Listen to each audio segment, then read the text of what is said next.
waɗe watte hadise goto hadise ɗim oɗo hadise o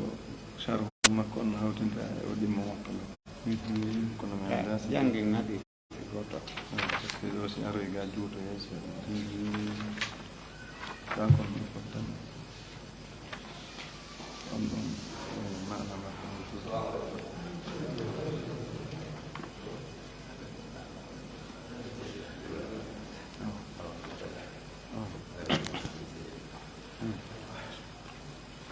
بسم الله الرحمن الرحيم صلى الله على نبينا محمد وآله وصحبه وسلم كتاب البيوع الحديث 49 بعد 200 عن عبد الله بن عمر رضي الله عنهما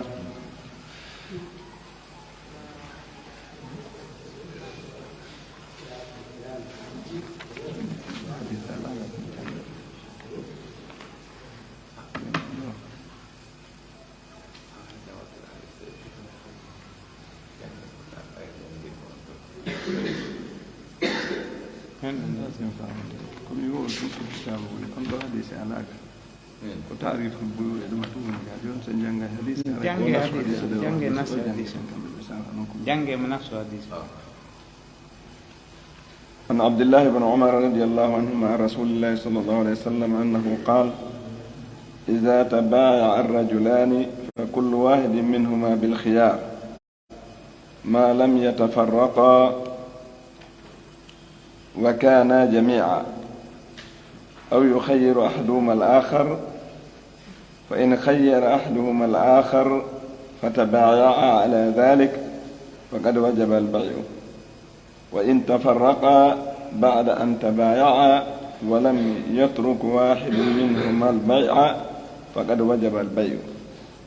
الحديث 50 بعد 200 وفيما معناه من حديث حكيم بن هزام رضي الله عنه قال قال رسول الله صلى الله عليه وسلم البيعان بالخيار ما لم يتفرقا أو قال حتى يتفرقا فإن صدقا وبينا بورك لهما في بيعهما إن صدقا وبينا بورك لهما في بيعهما وإن كتما وكذبا محقت بركة بيعهما. بسم الله الرحمن الرحيم الحمد لله رب العالمين والصلاة والسلام على رسول الله وآله وصحبه وسلم. الحمد لله والصلاة والسلام على رسول الله. haray dambugal ngal won en jangude ngal fuɗɗode juz'u ɗimmo on ko deftere nden taysirul allah ko kitabul buyu ay fuɗɗotoɗen hande. kitabul buyu ko won ɗum ɓanginande en fi ko yowodiri e huwodire ɗen hella ka ngeyguji.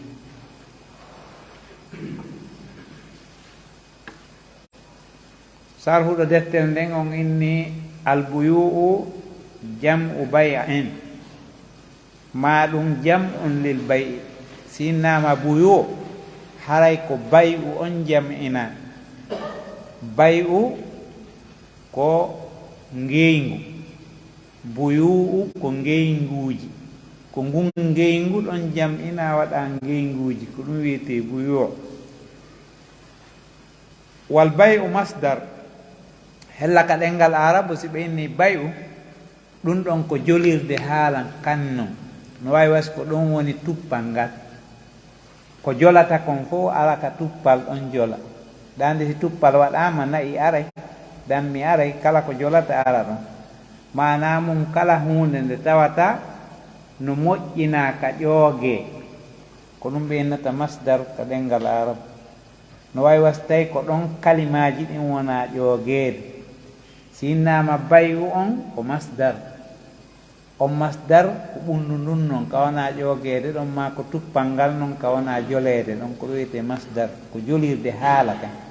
no wawi wasi haala kan ko ɗon woni jolde ko lutti kon fof seeke ɗon yaltine ba'a yabi'u bay'an bi'itu bay'ina kala ko wiyete kon konnguɗi ƴettete ɗin koye on bayu ɗon wona ƴettede no wawi ko tuppal ngal noon no ñeɗede ɗon ko ɗum wiyete masdar ka ɗengal arab wal masadiru la tujma masdaruji ɗin wattake jam'u walakin jumia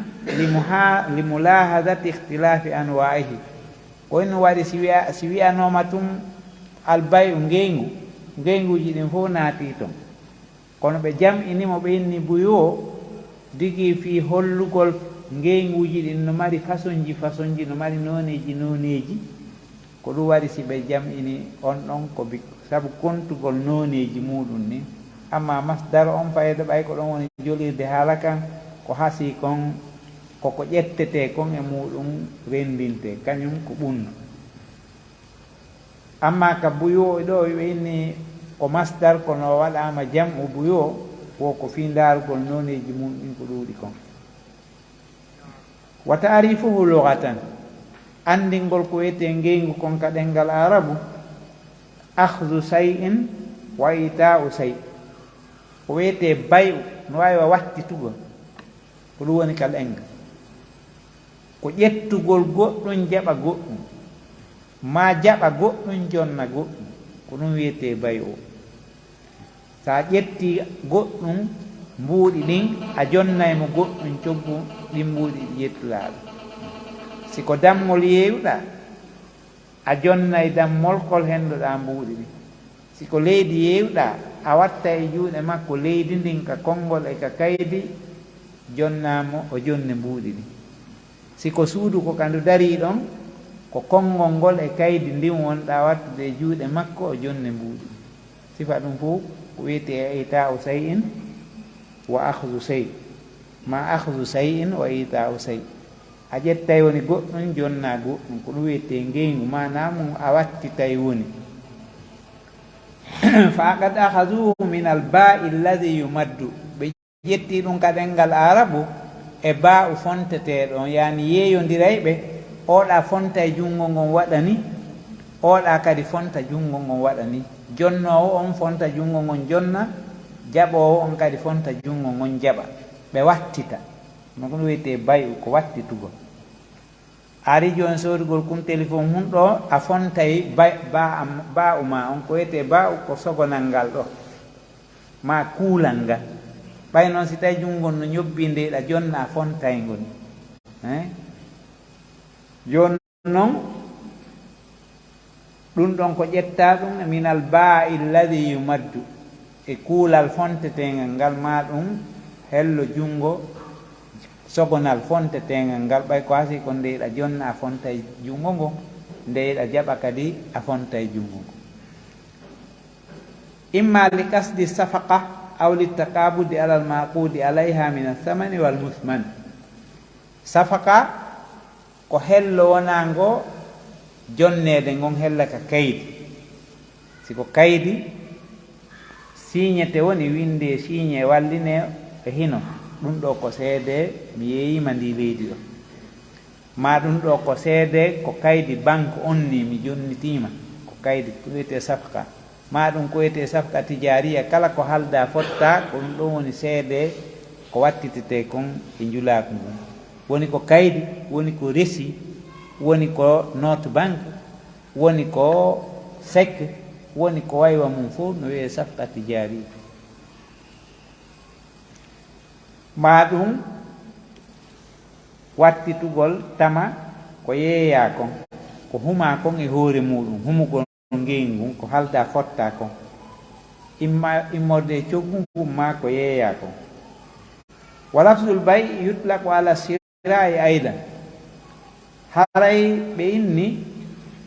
wo konngol ngeyngu ko adudad yani kalimatu bay min al adudad haala arabu kan no mari ko ɓe innata adudad goɗɗum hara no mari ma'ana no mari liddu muɗum kadi hara ko konngol gooto wono bay'u no fire yeeyugol no fire kadi bay'u soodugol ɗulle yeewugol ngol ko liddu soodugol ngol kono no wi'e baa o yeeyi no wi'e kadi baa o soodi yani baa on no fire yeeyugol no fire soodugol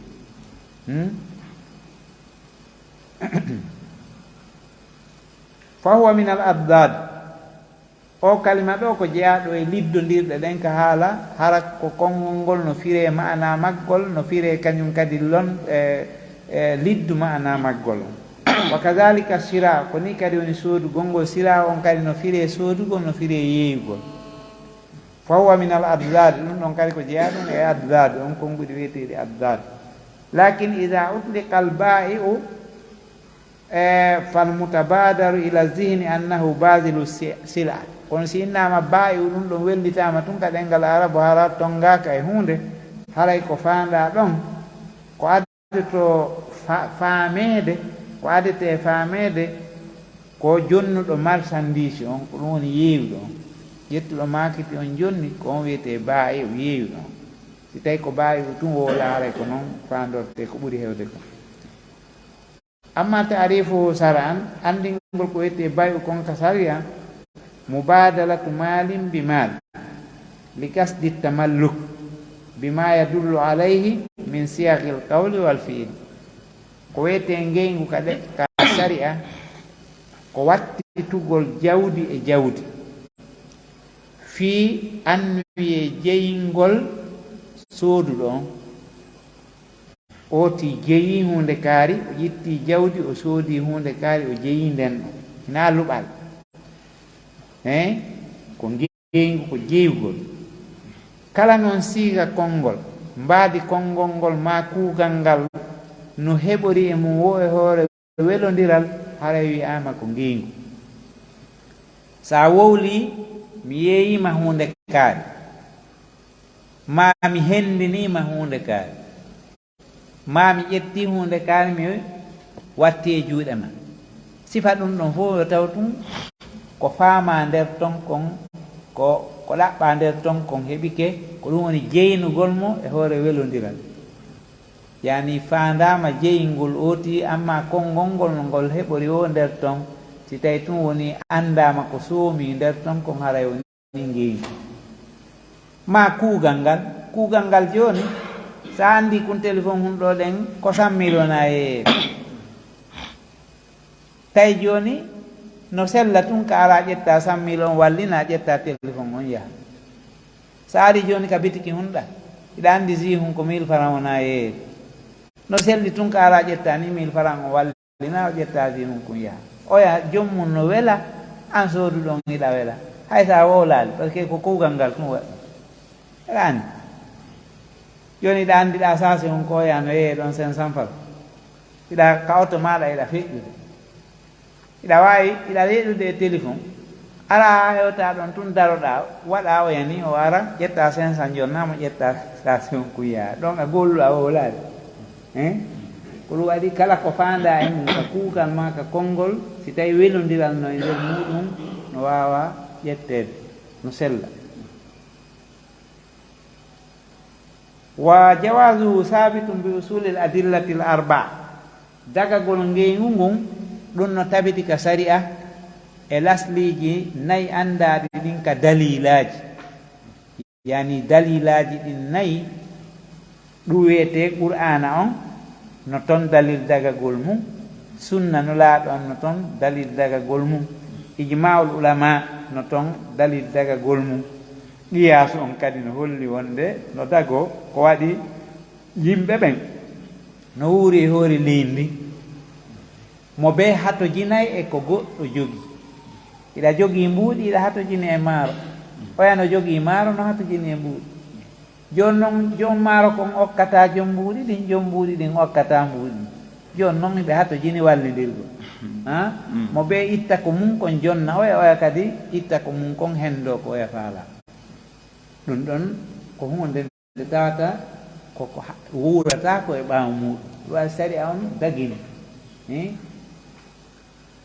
o wi dalil muɗum on ara noon min alkitabi qawluhu taala wa ahalla llahu lbay allah dagini ngeyi ɗum ko dalil wa min assunna ka sunna nulaaɗo no maaki albayi ani bil khiyari ma lam yatafarraqa yeeyodirɓe ɗiɗo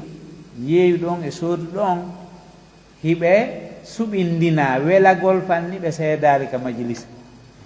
oti no wawi firtude ka jooɗi ɗon a mi faalno sodde kun téléphone mum ɗo kono mi amiti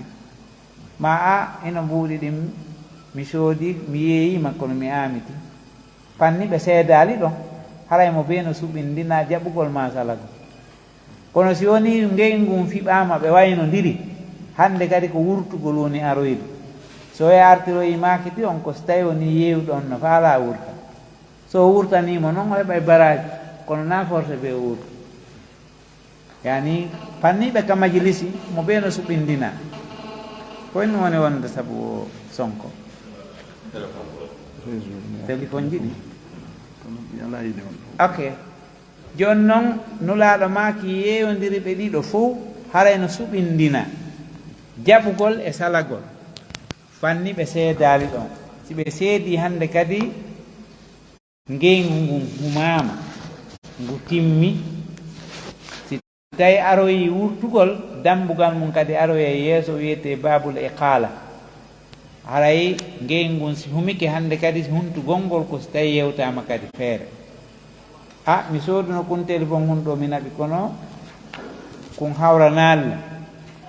oyano wawi landade ayiɓe no nder ton ka moƴƴinodi sino ton haray be wurde ayiɓe ala ton ayiɓe ala mettitilan tun honno noon wowla fewn ɗo ka sooduɗa ɗo metti welali joni noon ɓaya soodi a yeehi en soodi negingu humiki e accu wurtanami awa gasi fi yalningol mami wakkilike mi wurtanima ɗon Allah subhanahu wa taala jonnay oti baraji sabu ko o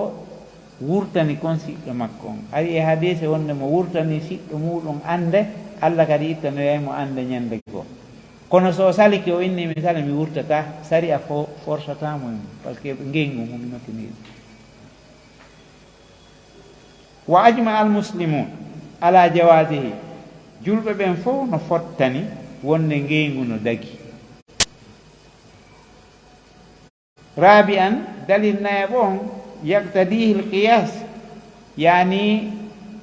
ko wiyete kon qiyasu sar'i hellaka eɓɓidirgol ko gasata e ko gasata ko wawata wonde e ko wawata wonde ɗum kadi no e nder usuluji saria ko kitabu wa sunna wal ijma wal qiyas ko ɗiɗo ɗen dalilaji nayyi fottana sellugol ka dalilaji islam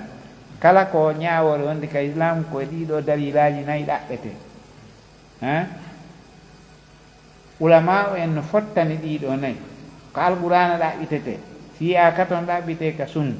siya katon ɗaɓɓite ka ijmaul ulama ko karamakoɓe l'islam ɓen fottani comme ɓawo tinnare ma siya kaɗon daare qiyasul mo tawata wopodira e ko gasata ko mo tawata na qiyasu ma alfarik sari on harano jeeɓi no waɗi toon e karamakoɓe sunna goo wano zahiriyanko ɓen yedduɓe qiyas ka dalil kono kamɓe tigi ɓe waɗa e qiyas andi ko dalil mo fof fottani li anna al hajata da'iyatun ilayhi fi hen ɗum haaju no noddi e ngeygu fala tahassalu l insan ala ma yahtajuhu ida kana biyadi gayrihi illa bi tariqihi wo neɗɗanke wata hendade ko woni e juuɗo e ko makori e juuɗe goɗɗo sina hara koye laawol ngeygu amma sigatu llati yanaqidu biha siga mo tawata ngeygu no fiɓora sabu mum fa sawabu fi dhalika ma qalahu cheikhul islam ibni taymiya rahimahullah siga no ngeygu ngun tafirteno ma siga tafeteɗo no ngeygu ngun humirteno ma ɗum mbaadi no ngeygu ngun humirte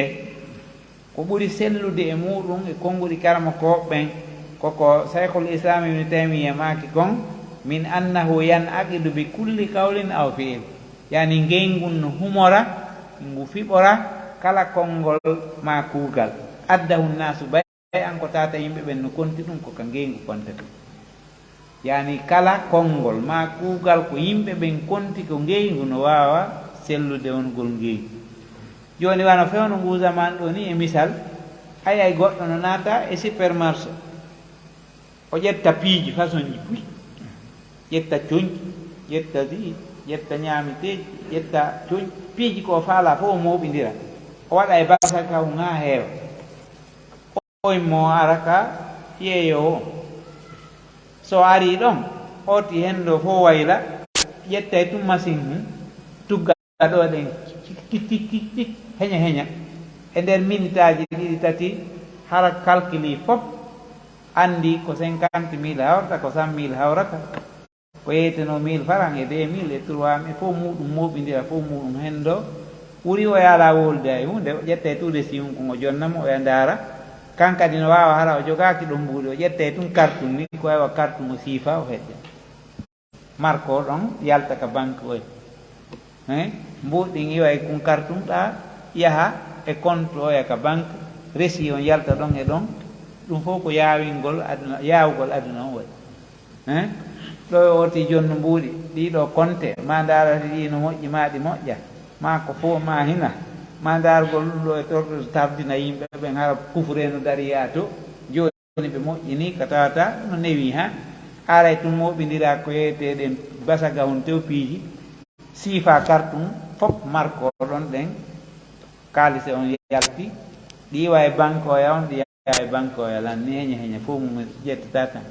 andi anna on joni yaawi ha fiɗɗi ɗum ɗon fof ma dama contama ko ngengu ni sen ko ngengu kala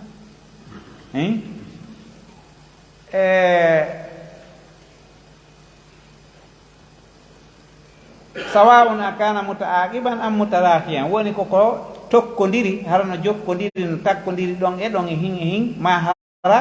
no neeɓi seeɗa lianna allaha taala lam yurid an yata'abbadana bi alfazi muayyana sabna allah on ɗaɓɓirali en hella ka dewal konnguɗi lafzuji toɗɗaɗi inna beesi ko ɗum ɗo woni fi famodirgol ngol ka ngengu simi wiyali ɗum ɗo haray wonani ngengu o inami kala ko welodira e mum e siraji ɗi anda famodirama wonde mi jonni ɗum ɗo mi hendike ɗum ɗo haray woni ngengu sellugu innatake be mi ƴetta ndu suudu ndu mi yeeyuma ɗo mi rondunu mi naɓaka ma ko mustahilaji kono ɓay allah no waɗi joni kaydi resi si moƴƴinama wonde mi yeeyima ndu suudu mi siñi kaydi ndi woni ngengu aray hande kadi lanni oto wangal hingal dariɗa way ayi ngal welima a daari fof hawranima e awa mi watti e sooke maɗa honto resi o min carte grise lanni yani kala ko tawata wawa e faminde woni ngengu no wawa wonde ngengu wa innamal qasdu addalalatu ala ma'nahu ko landa nder ton ko faanda nder ton koko tindini kon e ma'na ko ɗaɓɓa nder ton ko hina konngol ngol wa bi ayi lafdin dalla alayhi kala konngol tindingol e welodiral ka ngengu hasalal maqsudu haray ko ɗaɓɓa kon heɓike wannasu yahtalifuna fi mukhatabatihim wa istilahatihim yimɓe ɓen yewtereji maɓɓe e konnguɗi ɓanginanɗe maɓɓe ɗen no wopodiri tabi an lihtilafi zamani wal makani sabu jokkugol wopodirgol zamanuji ɗin e nokkuli ɗin ko wonno hanki kon na ɗum woni hande no wonirano hanki kon no wonirano hanki noon na noon wonira e hande façon ji no wuurirano noon hanki na noon wuurira hande gurdan ɗan hanki e gurdan ɗan hande no seedi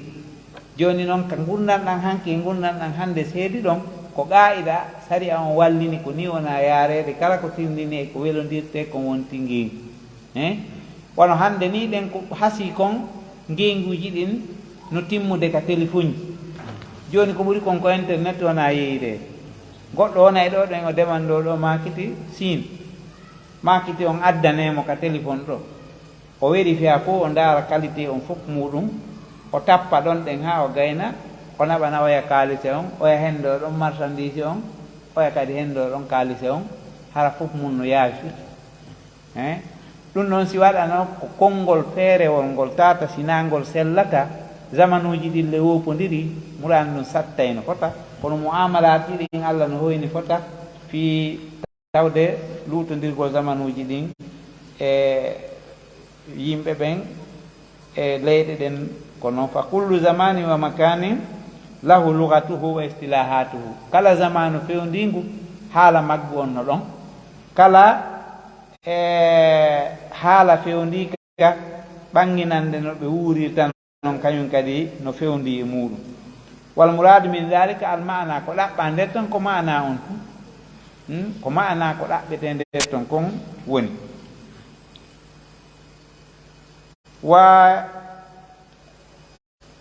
والمراد من ذلك الكلام وينفعنا من في هذه الأبواب من المعاملات أن نفهم قاعدة جليلة تحد لنا المعاملات المباحة ولا إنغا الدمبو قال له إذا دمبو دي معاملات يعني دمبو دي هو نديران غالغا أو قولو ندير ولا باندر تون ko ye en faamu qa'idaji di sariya wallini ɗin ko fertanto en ɓanginana en andina en fi muamalaji dagiɗi ɗi ko dagi konka geyguji e ko harmi konka geyguji ko ɗum ɗaɓɓa nder to ko ɗum ɗe dambuɗi woni en hollude wa an nafhama aidan dawabita tuhitu bi jami' muamalat al muharrama wa taruddu ilayha jami'a juz'iyatiha wa turaddu ilayha jami'u juz'iyatiha ko yen kadi ɗe dambuɗe ɗo kadi ko ɗaɓɓa ko yen faamu nder ton piiji ɗi tawata ɗin koye hoore on reegol ɗon wonɗen yaade koye hoore ngaltugalal ɗon wonɗen meesirde ko tawata gollodire harmude ɗen fof en anday ka dambuɗe ɗo kala ko wiyete geɓoy koye kadi humpitay en e muɗum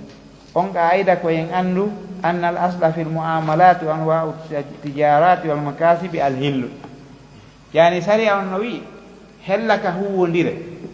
ko wiyete ko gollodire ɗen fop lasli mum on ko dagago ko woni qaida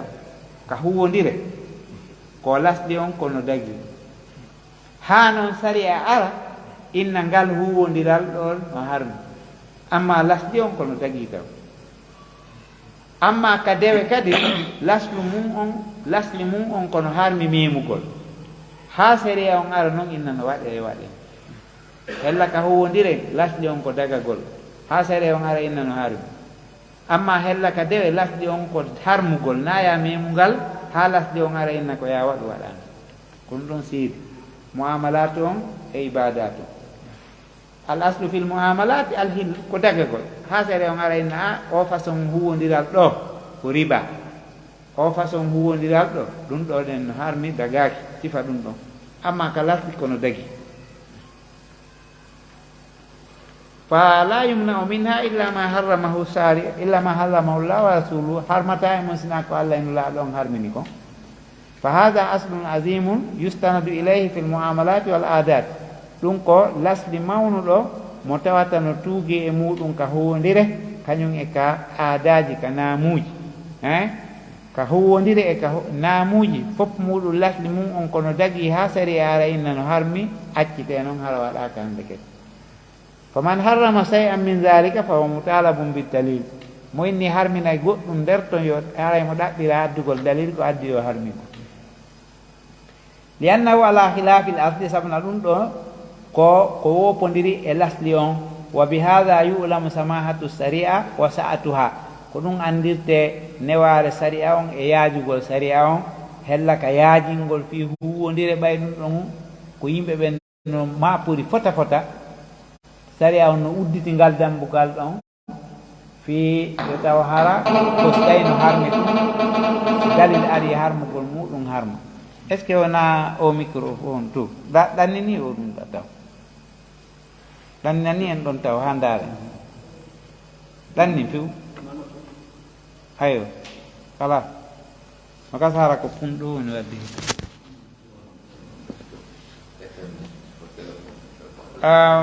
فمن حرم شيئا من ذلك فهو متعلم بالدليل لأنه على خلاف الأرض بهذا يعلم سماعة الشريعة وسعتها وصلاحيتها لكل زمان ومكان وند شريعة on no moƴƴani kala zamanu e nokkure ko fewndi kon e aduna on zamanu arɗo hara e shari'a on no moƴƴani ngun zamanu fewndi ngu ɗon naynugol ɗum ɗo fuuti ɗum ɗo feƴƴi ɗum ɗon e shari'a on alaaɗi shari'a on ari wallini o timmino hande kadi ko ɗon piiji ɗin fof wona faweede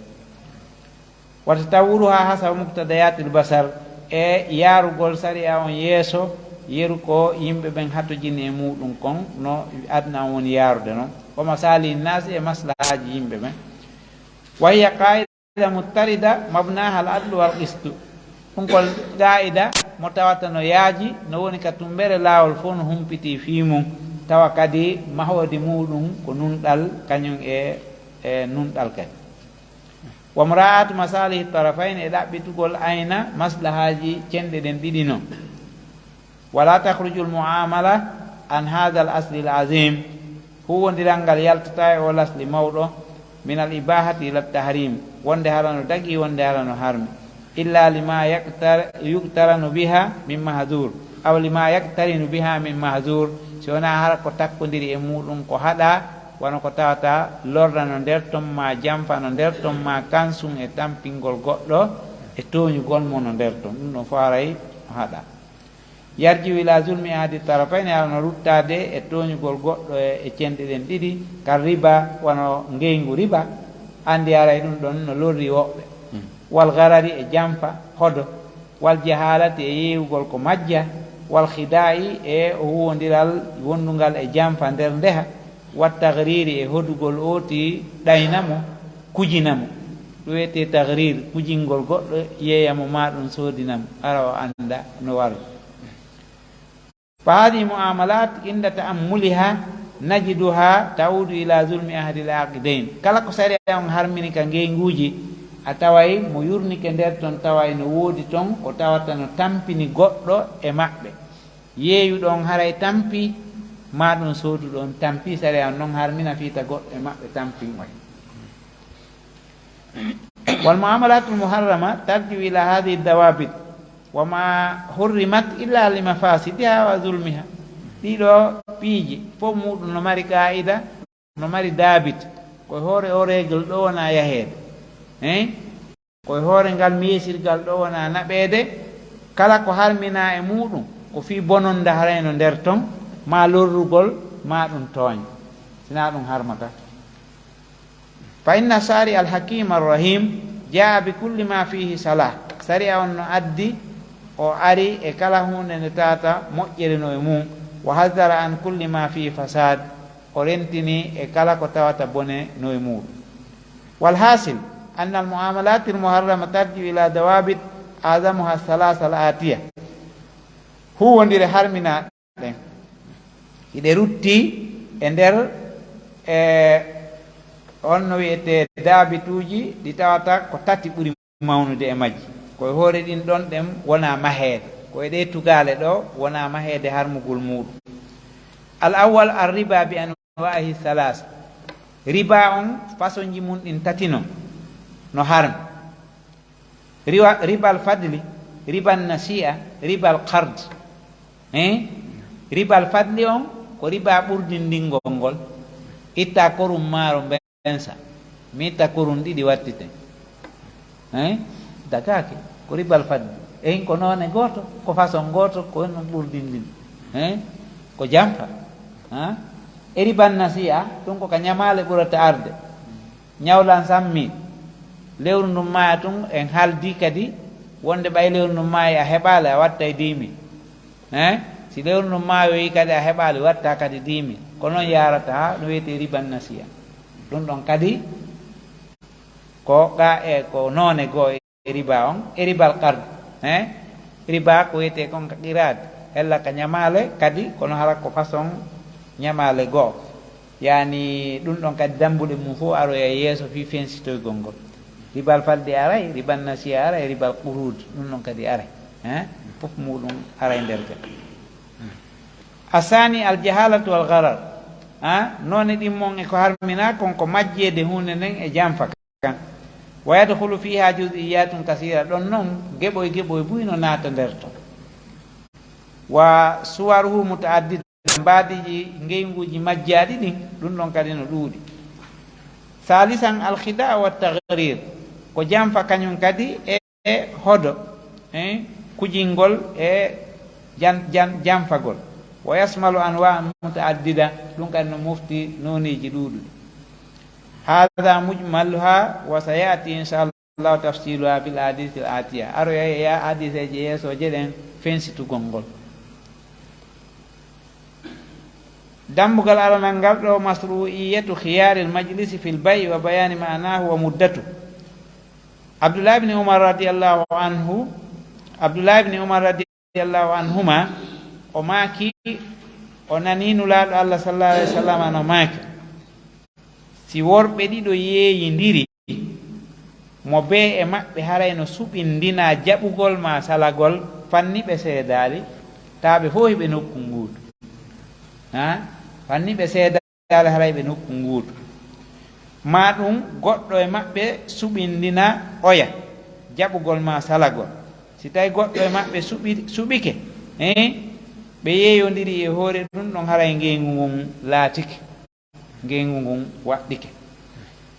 no e mana mum kadi e hadi mana o hadise ɗo kadi tigi e hadise Hakim ibn Hizam o wi nulaaɗo Allah sallallahu alaihi wasallam maaki yeeyodirɓe ɗiɗo hiɓe suɓindina fanni ɓe seedali ma o wi ha ɓe seeda fanni ɓe seedali ma ha ɓe seeda heɓe suɓindina si ɓe wooli goonga ɓe ɓangini ko woni nder ton ko gooto muumali suuɗi tawa kun téléphone hum ɗo kumpani nder ton kono andata ko yaltitata andi so jommum suuɗiɗo ara e waɗi ko harmi mo hani ɓanginde kun téléphone kum ma yewde ɗo écran o moƴƴa ma charge o moƴƴa ma ɗum ɗo e ɗum ɗo nder ton no paani sa wakkilike sodde hoore ko boni kon sooda kono sa suuɗi haray no harmi o bagi mo ma yewde ɗo mo ƴakki telel ley kono sa wattike tun a andata sifa ɗum ɗon fof mum ko angal gongugol e angal ɓangingol ko woni nder ton ndi leydi ndi mi on ma yewde ɗo ndi leydi ɗo e ndi mari haala de goɗɗo soodino ndi atto an joni noon si tawi ɗa wakkili golle justice on yolloɗa yaha min on mi ɓanginanima ko woni nder ton ko leydi marndi haala andi ara ɓe gongi ɓe ɓangini tigi tigi on miɗo yewdema oto ɗo kono goɗɗum no boni nder ton piyeji mum wela heɓude de hingal huɓɓude noon ngal doga kono goɗɗum no boni ñandego ngal daroyde si ɓe gongi ɓe ɓangini Allah waɗa e barke e ngengu maɓɓe amma si ɓe suuɗi ɓe feni mo ɓe muumi fanki ha o yara nangike o jampa kam tampinimo haray Allah itta e barki e ngengu maɓɓe ngu haray ko ɗum waɗi ngengu yiɗin fof ko oti feññin ko nder ton ko wona yo oti suuɗ amma noon enen hannde ka gurnan ɗon hulɓini ha goɗɗo ƴetta ñamete espiruɗo hara dat makko lanni no neeɓi o ñoli o ɗaɓɓa tabaki hum hesum o uddita itta kumɗa o waylaɗa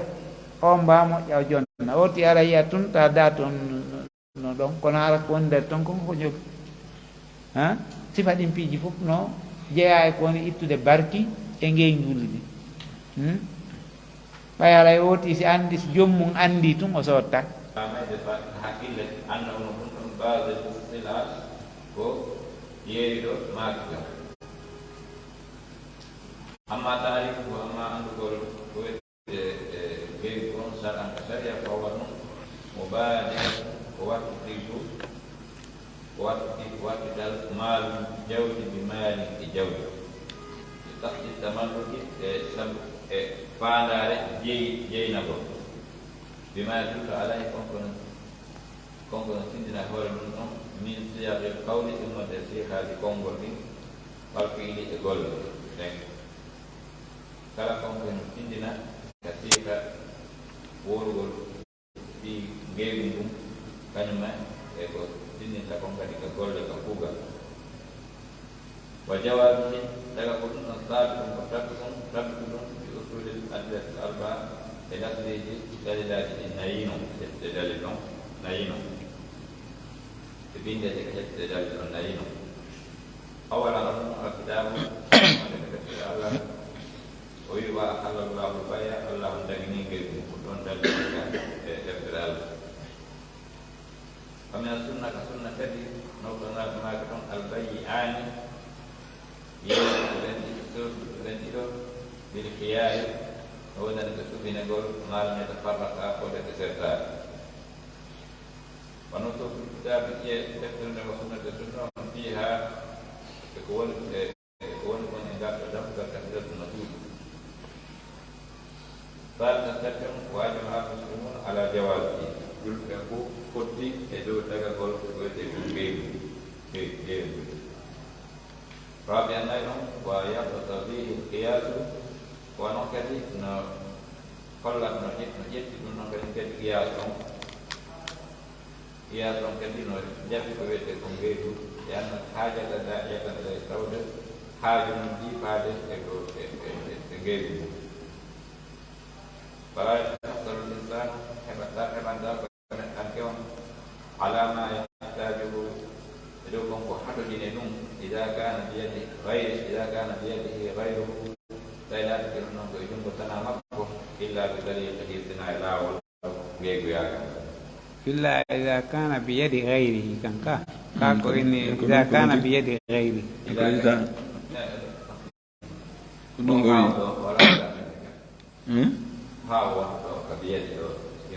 جنگي باوتو إذا كان بيده غيره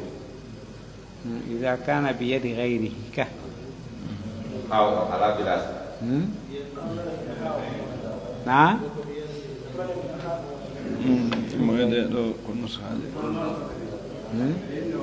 kon mo mari biyadi gayrihi ha ko din non selli ha ko ɗum ɗon selli biyadihi gayrihi wata selli إذا كان بيد غيره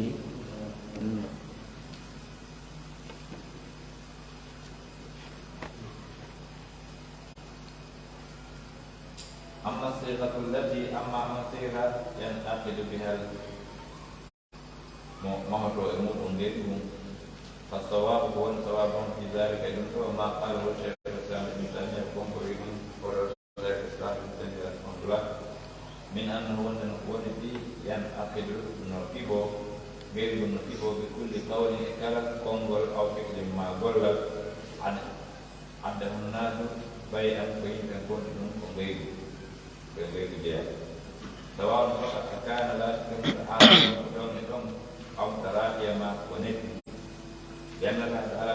turun lam yurid para anyata abba lana bi aqal ayyana de rewiten de rewenirta en kongu e toɗɗade kongu e toɗɗade de rewenirta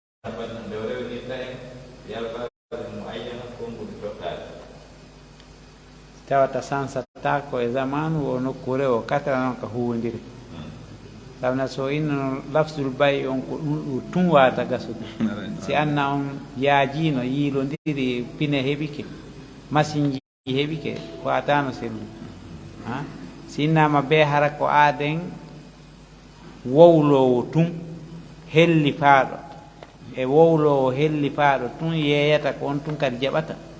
ɗi machine ji yeeyata kono nokkeli ɓuyi hannde sa ari a wallinay tum mbuuɗu on ko yeyete kon yalta ɗon kisan ƴetta yaha nokkeli ɓuyi ata tum machine on no joɗɗini piiji ɗin fof no waali ɗon ara tum wallina mbuɗɗin machine on jaɓa so jaɓi liɓa ɗon siko pooti mum faalaɗa ƴetta kon yeeya si tawi nokko konnguɗi toɗɗaɗi ma siika toɗɗaɗo ɗum fof sellatano kono madama no welodira ari a tawi kokka honno ka biniri ɗo tawi ko 500 francs woni coggu makkum a wallini 500 francs on tun machine on naadi ɗi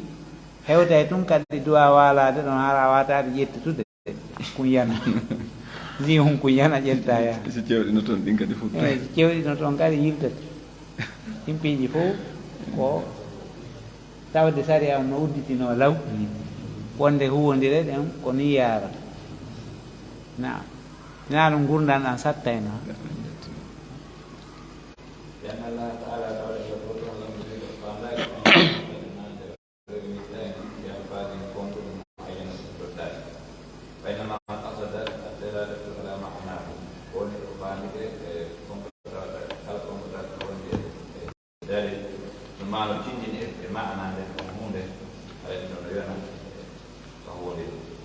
وبأي لفظ دل عليه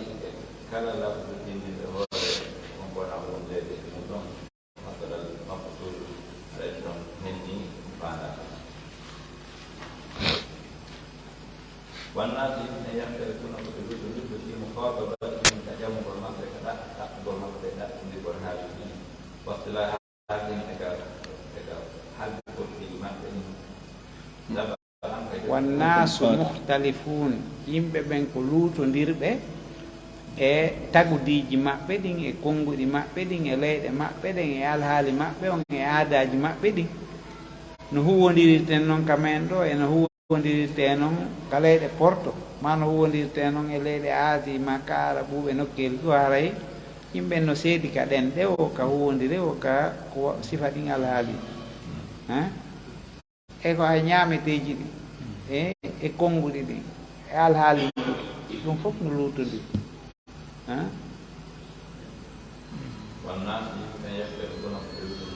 muhtalifuna koyen no woni ɗon koyen no woni nder yahtalifuna kala no seeɗi yahtalifuna eɓe luutodira يختلفون في الوجود في مخاطبتهم كحالة لمأته واصطلاحاتهم كنام لمأته طبعا كثير تقول اختلاف الزمن تبلغ بكل زمن والمكان المذكور وكل زمان كلا زمان istilahat sinam istilahat ko ɓanginale ko ndilleɗi ɗon ɓanginta kon istilah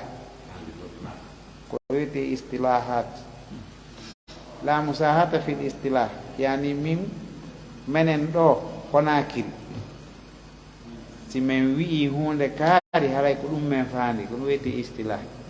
ɓeɓe Sénégal si ɓe wi'i hunde kaari haray ko hunde kaari ɓe faandi ko ɗum wiyete istilah si ko Sierra Leone si ɓe wi'i hunde kaari haray ko ɗum ɗo ɓe faandi haray ko ɗum wiyete istilah yani istilah komo ɓe moƴƴinanta hoore mum ma'anaji ko tawata ka maɓɓe ko ɗum ɗon haray ɓe faandi e ko ɓe watta jonno yimɓe fof no luutodiri ɗin piiji nam وكل زمان كان زمان ومكان نقول له نولا كلوكة ظهور كمودة واختلافاته كلمة وقتاً بانجنا وقتاً ممكن أمور فمراد سبحانه من ذلك المعنى يعود معنى وينفعنا مثلا في هذه الأبواب الزمن والمراد من ذلك المعنى ko ɗaɓɓa nder ton konko ma'ana ko yimɓe ɓen hatojini mum konko ɗum tum ɗaɓɓa wona konnguɗi ɗin ma ɗum ma istilahaji ɗi ko ma'ana ɗaɓɓa ɗon nder المراد من ذلك هذا يفهم المعنى بمعنى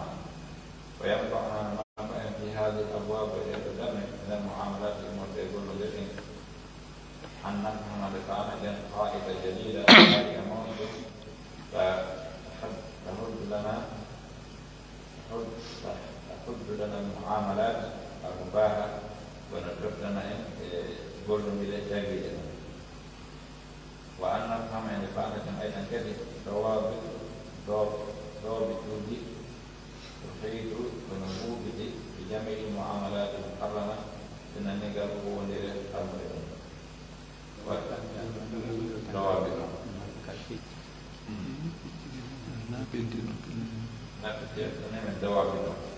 ko wiyete dawabitu ko regelji ni hara ko ɗum ɗon no wallina ko ɗum woni meesirgal ko waɗete ɗon ko wiyete dawabitu kala hunde no mari daabitu joni wano o kuran ɗo fop no mari daabitu kum pake hunɗa kun carton hunɗa ma ɗum ɗa daabitu on ko kun ɗo woni rurude nder ga fof wiyete dawabitu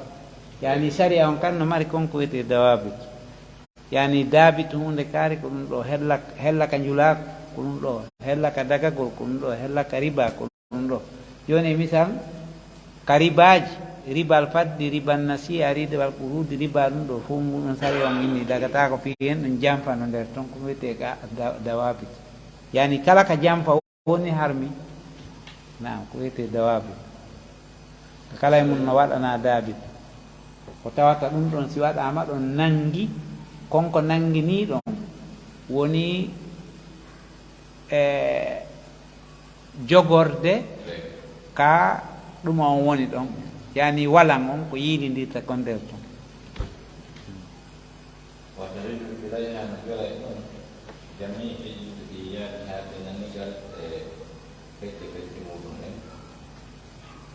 وهذه القاعدة أو القاعدة هي أن الأصل والنسبة في معاملات التجارة وأنواع التجارات كقانون الولايات والمقاصد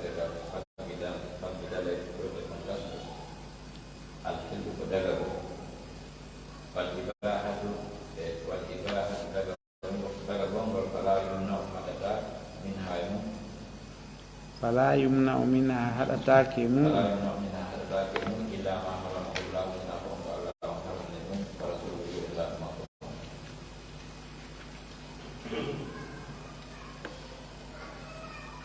هذا أصل عظيم والأصل منظر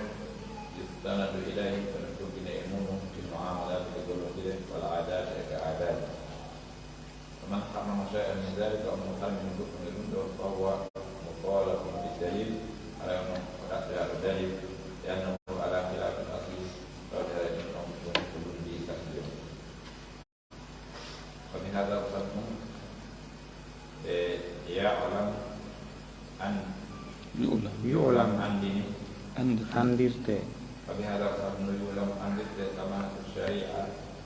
نوى الشريعة وسعتها يجب حقهم وصلاحيتها مؤثرة مصلحة يجب أن يسرعهم في كل زمان. moƴƴangol sariya on li kulli zamani wa makanin kala zamanu e nokkure sariya Allah mo jippinno on heɓi duuɓi wurure e goɗɗum si wonti ɗo kadi duuɓi guluje haray ha joni hitande o emo heyɗiti nden yirde wurde ɗon emo heyɗitani ɓe ko dagi kon e ko harmi kon fof no waali e ken وصلاحيتها مؤثرة مصلحة في كل زمان وفي كلا زمان ومكان نفسه وتصورها يجب كل حسب مقتضيات البشر عندنا no yimɓe ɓe woni yaarude noon e ko ɓe hatojini kon e ko ɓe mapori kon ومصالح الناس كما في الماضي وهي قاعدة مضطردة ko qa'ida yeñuɗo wayani wonɗo ka tumbere laawol fof no sutti wiyete muttarid وهي قاعدة مضطردة وقاعدة يجب مبناها محور مسلم الأمر المنكر والمنكر المنكر ومراعاة مصالح الطرفين أين يقول مصلحة هذه تجد الدين ولا تكون في المعاملة يعتبر تنقل عن هذه الأصل العظيم غير ndiyan an woni tappude ngal kon e nangi ala ñappano ngal wayi makko duuɓino ko e ha joni ngal ñappaka wiyanno tappude nangi anani hen non piƴi sattude ɗo sa jaara hen ɓe ɓuroki ka yeyde tan fof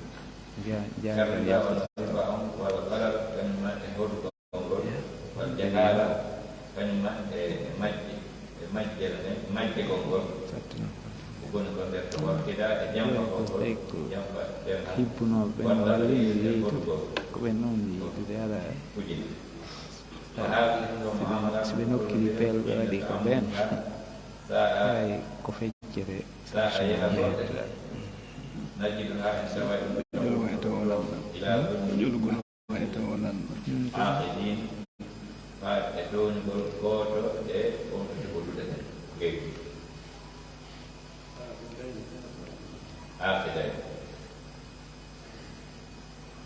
والمعاملات المحرمة ترجع الرجوع إلى هذه الدوافع yimɓe leydi hawe ɓe wakkili ko ɗum kala yerdi kala yerdi ɗum ko ɗon ɓe ɓuuro harminaka hina sabu bononda e doñe kone ɗuɗo fa inna shari al hakim rahim no o shari en ɗo ñeeni ɗo yomnotere jaa o addi kulli ma fihi kala kon kone mum salamu moƴƴere haltara o rentini kadi an kulli ma fihi asabi kala kon ko woni e muɗum bone wal hasil ko moɓidira kon wal hasil ɗum ko moɓidira kon annal muamalat muharrama wonde no golondiri hamɓe en taggi no rutto ila dawabit a'zamiha salata faade e dawabi kuuji wudmande muɗum en tati al arte wonde alɗum ɗo al awwal aron الربا وربا بأنواع ثلاثة من الإنتاج ربا الفضل ربا الفضل وربا النسير ربا النسير وربا الفضل ربا الفضل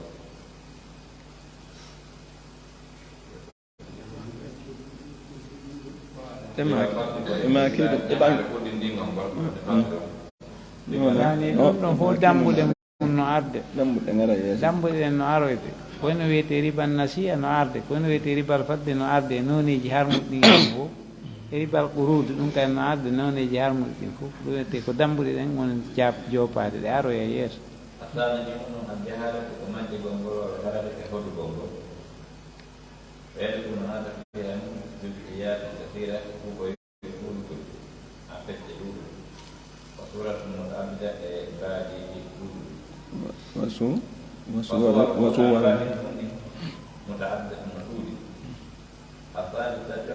الخلاف جنب والتغيير هرب ويشمل الموت أنواعا نون كلمة متعددة المفعول هذا نجملها عند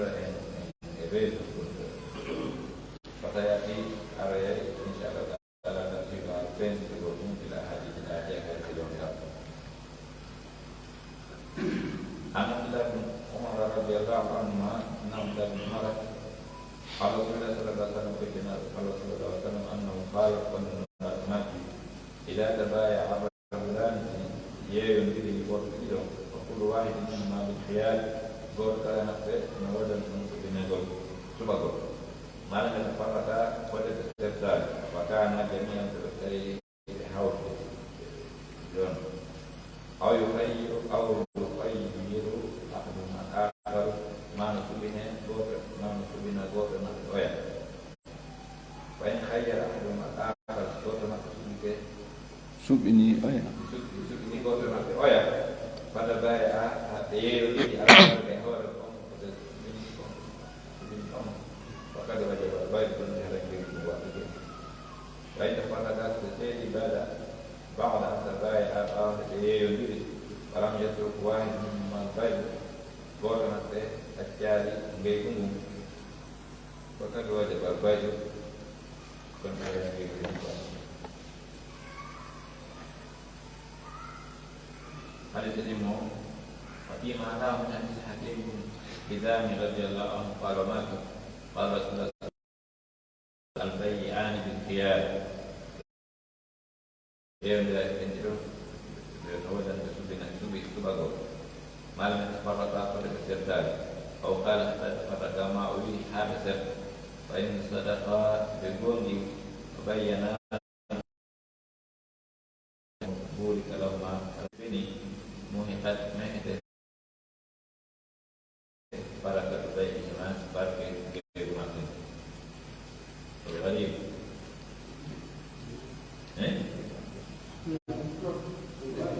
نعم واحد في الخيار اسم مصدر مصدر اختار وسلك من الاختيار لما تسبقه أي طلب خير الأمرين أكبر في المنطقة في الدين من الإمضاء في المنطقة يقول نقول بين أبي الزمان اثنين ثانيا البيعان بتشديد الياء والياء وصدر يعني البائع ويا والمشتري يشرع وطلق عليهما فلتامر والحمد من باب التغليب بتمضى وقد تقدم بالحديث في أن لكل واحد كنت نقول الأولى والفرق من اللفظين ko kesari Allah ɗi Allah wallini noon ina hakkude ma e waliyu ma hakkude ma e o ma o ma hakkude ma e ɓeygu ma ene miɗo yiɗi ha joni mi yaafike man na ɓeygu ma yaafa ha ko hakkude ma e Allah daali si tawi a wooli ɗum hunduko ma kon Allah le wi wa innahum la yaquluna munkaran min alqawli wa zura ko goɗɗo on ko wooli ɗon ko konnguɗi bonɗi ko konnguɗi penani ko konnguɗi e kanuɗi Allah wi sariya on ko hunde kaari an a yawti sariya on a fiƴƴoyi man yata'adda hududallahi faqad zalama nafsa ko hoore maɗan toñuɗa hena kisiraɗo ma nene baaba ɓen kadi ala toon hunduko ko Allah wallini lanni yaafe artiste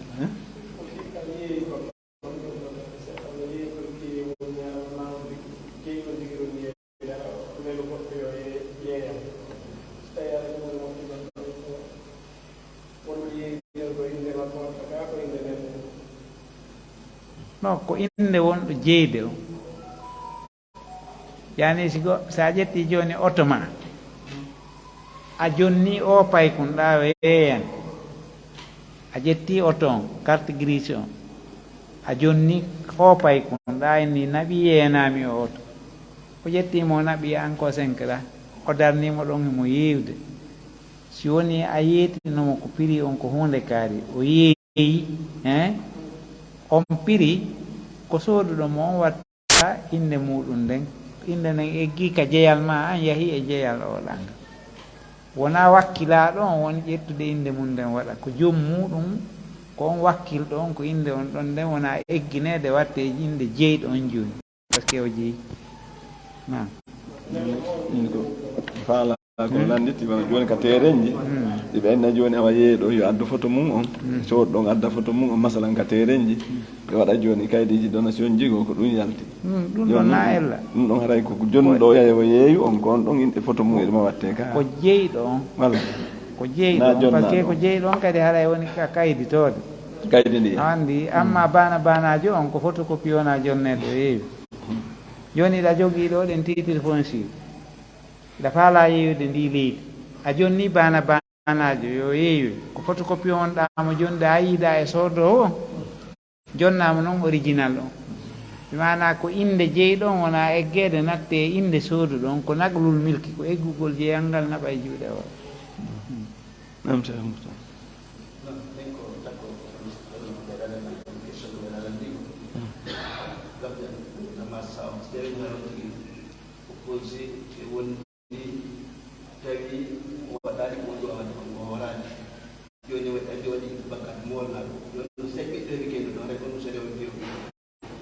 ɓiɗɗo wiyatake fattu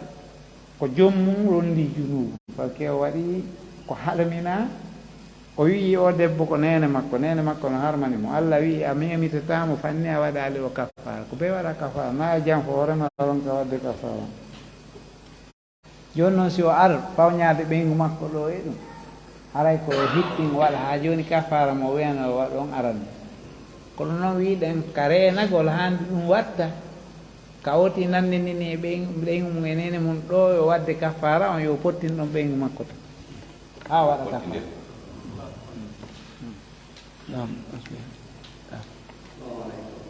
aleykum salam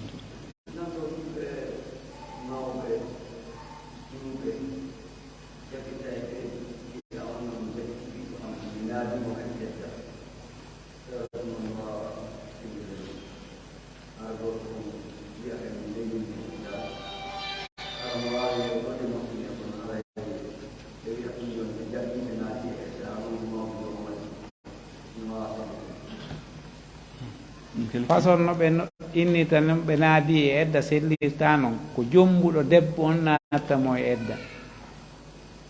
wona ben jiyo on nattamo e edda wona nene jiyo on wona ben sagata wona koto makko wona ɓiɗɗo goto ko jombuɗo jiyo on tigi ko on ɗon nadatamo e edda saabu seerugol mo faami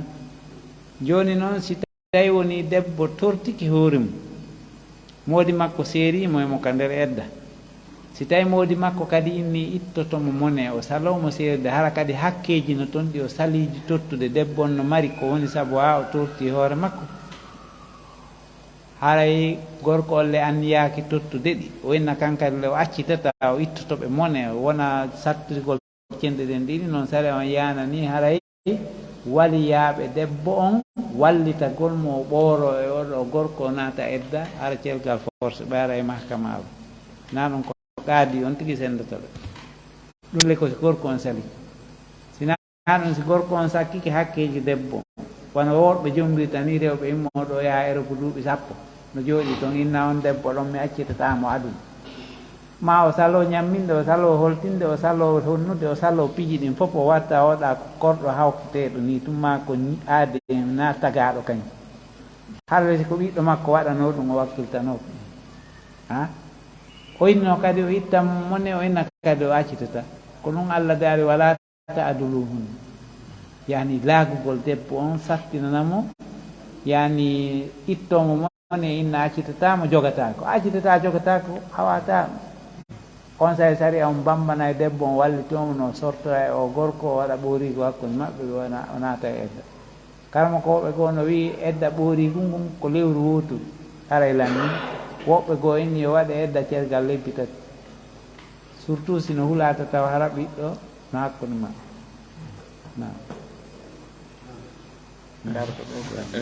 ɗo naktafi bihada hande darɗen ɗo inchallah joni ma